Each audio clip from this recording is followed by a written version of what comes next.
কোন রাষ্ট্রের চোখ রাঙানি চলবে না। সারা বাংলাদেশে যখন ছাত্র জনতার গণজাগরণ উঠেছিল,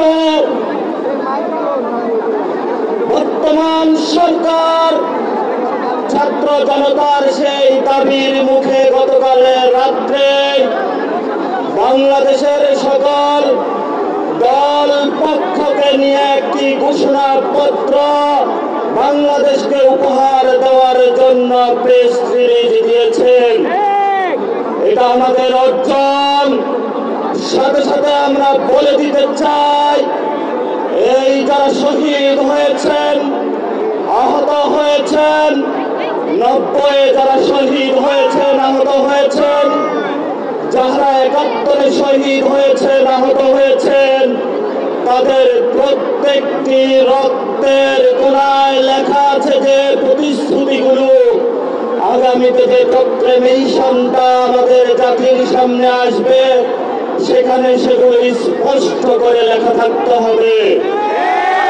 যদি আমরা আমাদের ন্যায্যতার ভিত্তি, আমাদের রক্তের কথাগুলো, আমাদের ভাইয়ের চোখ হারানোর কথাগুলো, আমাদের ভাইয়ের হাত হারানোর কথাগুলো, যারা অঙ্গহানি হয়েছেন, সেই কথাগুলো যদি আমরা অক্ষরে অক্ষরে যেই প্রক্লেমেশন আমাদের সামনে আসবে, আমরা যদি লিখিতভাবে সেগুলো জাতির সামনে না পাই, এই 24-এর গণঅভ্যুত্থানের বাঘের বাচ্চা এবং বাঘিনীরা সেই প্রক্লেমেশন মেনে নেবে না।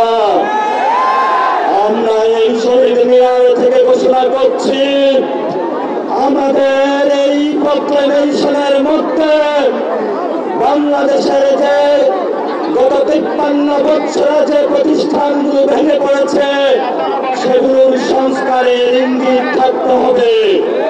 আমরা আরো ঘোষণা করছি, বাংলাদেশ স্বাধীন হয়েছে 24-এ নতুন করে।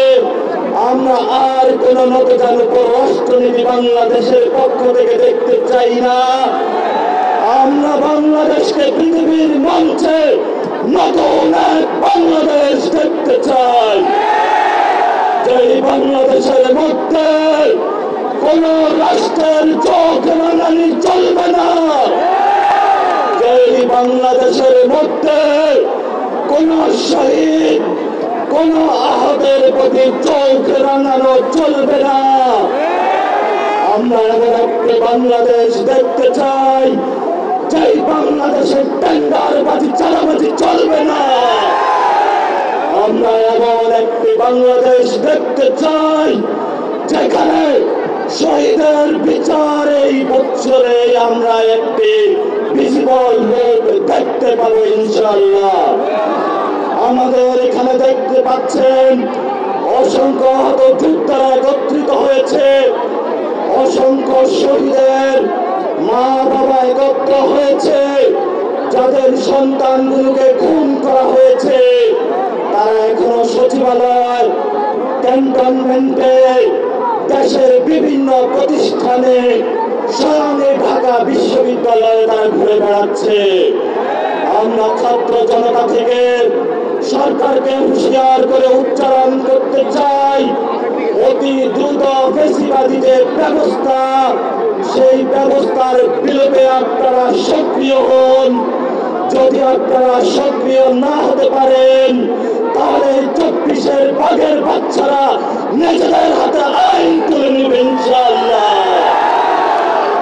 ছাত্র জনতা, আমাদের আগামীতে যে কাজগুলো করতে হবে, আমাদের বিচার প্রক্রিয়া সম্পূর্ণ করতে হবে বাংলার মাটিতে। খুনি হাসিনাকে বাংলার মাটিতে এনে বিচারিক প্রক্রিয়ার মধ্য দিয়ে বাংলাদেশ আওয়ামী লীগকে একটি বিচারের প্রক্রিয়ার মধ্য দিয়ে তাদেরকে খুনের দায়ে জনগণের সামনে উপস্থাপন করে নিষিদ্ধের প্রক্রিয়ায় আমাদেরকে যেতে হবে ইনশাআল্লাহ।